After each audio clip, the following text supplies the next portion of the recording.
Don't make me do this one. This is my stuff. This is the stuff I like to play. It's mine. Why are you making me tell me my things? It's in the orange drawer. Yeah, I know it's in the orange drawer.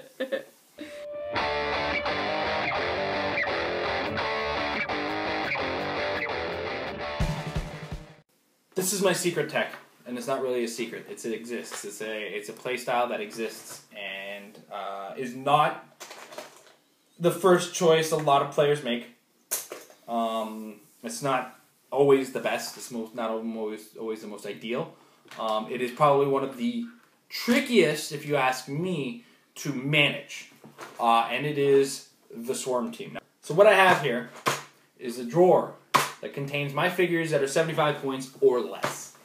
For those of you who paid attention to my Nationals team, this is the drawer I used. Look, see? Here's Split Lip. So one of the tricks to building a Swarm Team is knowing what you need. Knowing what your opponent might have, and knowing what the game will consist of, what works against everything, and managing your tricks as well. One of the most important things a leader, a good pilot of a Swarm Team has, is the knowledge that leadership is a good thing. Leadership is probably one of the most necessary powers of a Swarm Team. One, that extra action is actually something you're going to use. It's going to be a fully functional thing that's going on in your team.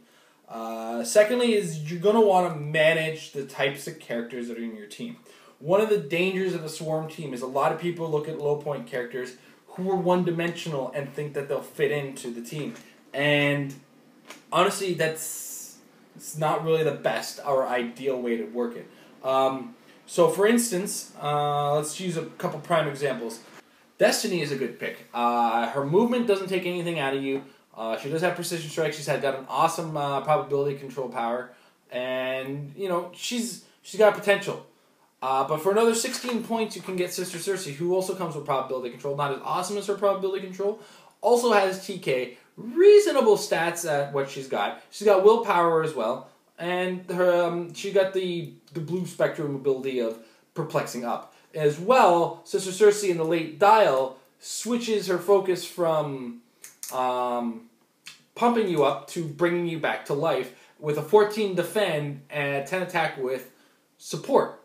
Very awesome stat power that all the blue batteries happen to have. Now, this is one of those things you run into a lot with Swarm Teams is your goal is to maximize the numbers on these things. You want to pay, you're paying the least amount, this is like the min-max Bible, of course, team, is that you want to spend the least amount of possible points for the highest possible stats and the most powers. My example, of course, I said with my team with Nationals is the ideal build for a Swarm Team. Doesn't always work, of course. It's why I didn't win. But if you paid attention to it, I had the Batman from 10th Anniversary DC, who had willpower, which makes him usable again. He had a 12 attack on a 63-point figure, which is nutso. He had leap and climb, and he had incapacitate 2 targets, 6 range. As well as, I think I mentioned outwit, but he had outwit. It's important. Now, the fact is, I also used the fact that he's awesome at what he is and used a proper resource with him to make him that step above. Now, Batman with Greythos Hammer is awesome, but what happens when the Book of Skulls is gone? Well, we have a couple resources that can help a Swarm Team right now. We do have the Power Plant with lots of rings, and at 30 points with the Swarm Team, you have lots of room to work with. You get a ton of room to kind of build your team around. We have the Orange Lantern Battery, which if you watched the Power Battery episode that I recently put out, the Orange Lantern Battery lets you pick a power amongst your core members. Now, when you have a large number of figures on the board, you get a lot of powers to pick from, and you get to hog those powers. So if you have an opponent who has a running shot advantage, but you do have a character that's got running shot or can use running shot, I believe it's can use, you can now nullify that ability and be the only one using running shot, and you regain that advantage. As well, it lets that actually is a bonus in the fact that it's a power action on the orange battery, which keeps that dial moving. Furthermore, you have to be aware of what your characters can do against what they need to do it against. Now, currently, with DC 10 and Marvel 10 on the way out, I don't have them in here. So I'm not going to ideally pick them right now and when I think ahead to something like Worlds.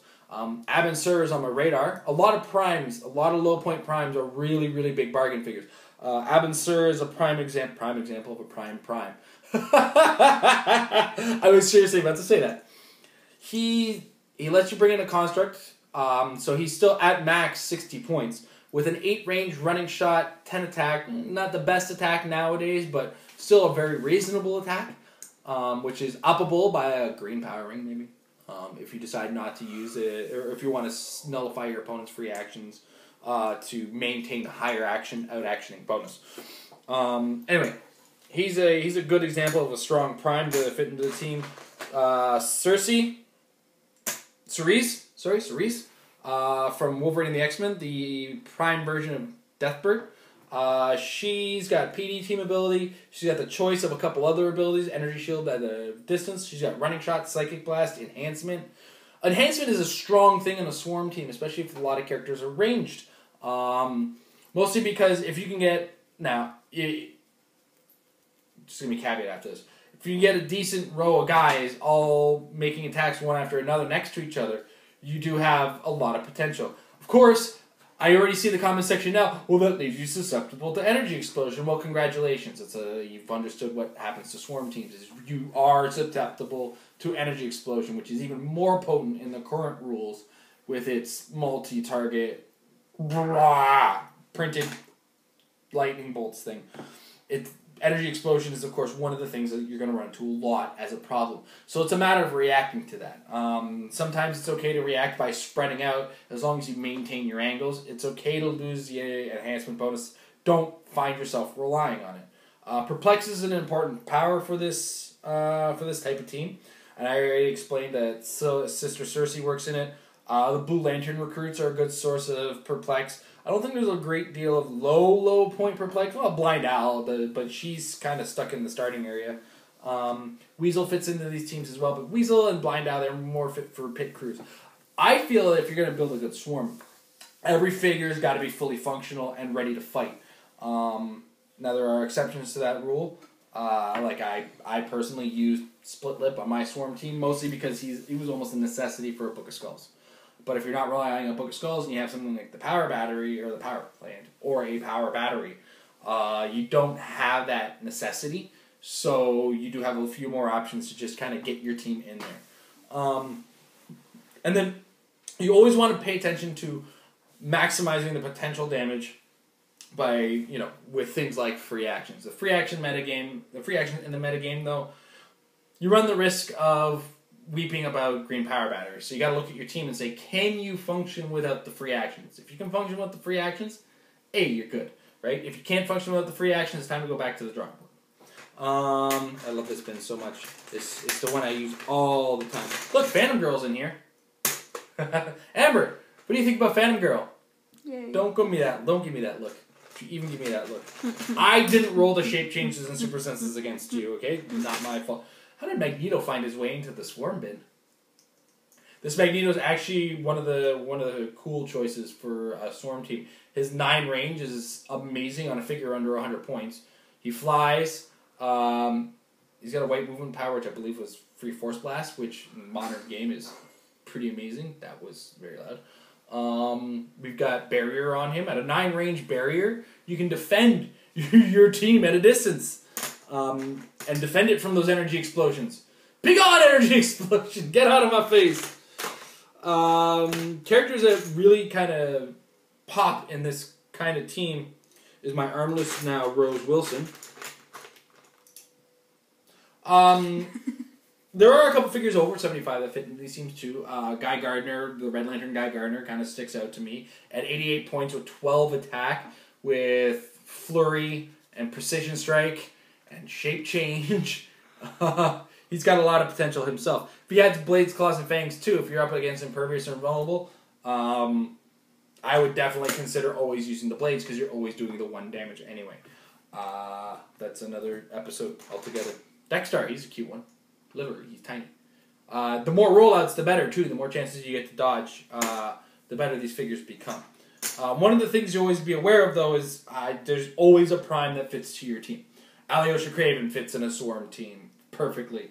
Adam Sir fits solidly into a Swarm team. Cerise fits solidly into a Swarm team. Those characters are all very low point values, which means... And they're also all primes. So I would love to put all 3 of them in there, but you kind of stuck picking one. So you always got to pick the one that fits your team. But that I did an episode on that already. Never forget your generics. Some of them have pretty reasonable stats. Some have cool abilities. Some of them have cool minion abilities that fit on your team. I think that's all I can really say about Swarm teams.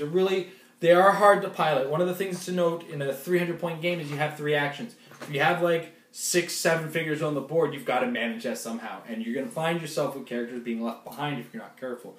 Having somebody with carries is really useful to kind of mitigate that. Having TK on your team to mitigate that also works, but don't find yourself... Try to avoid things like, the 40-point Jean Grey from Wolverine and the X-Men. Fantastic though she is at a 40-point TK, that's all she is a 40-point TK with some late-out Psychic Blast. And if she's got the Psychic Blast, it's already too late.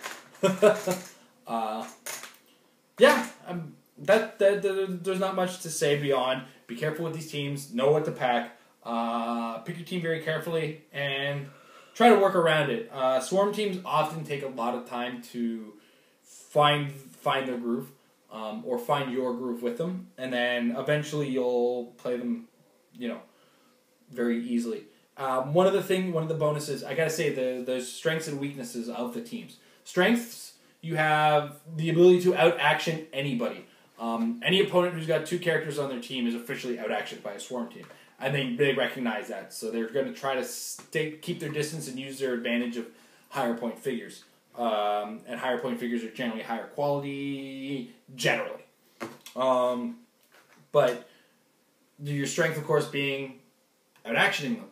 As well, you have the advantage of options. If you play a Swarm team properly, you can bring a lot of options and have a lot of contingency plans for things you might not have thought of. And never fear bringing Battle Fury on your team. Believe me, in the shape change metagame right now, it's a good thing to have a Battle Fury here or there. One of the big weaknesses of a Swarm team is if you find yourself getting down and tilted, if you lose a character, don't play a Swarm team, because you will, I guarantee, lose 1, 2, maybe half of your figures in a single game against your opponent, and that doesn't feel good at all sometimes, unless you know what to expect. And it does put you in a stressful position for a lot of the game. And so manage your points well too. Pay attention to the points you've earned.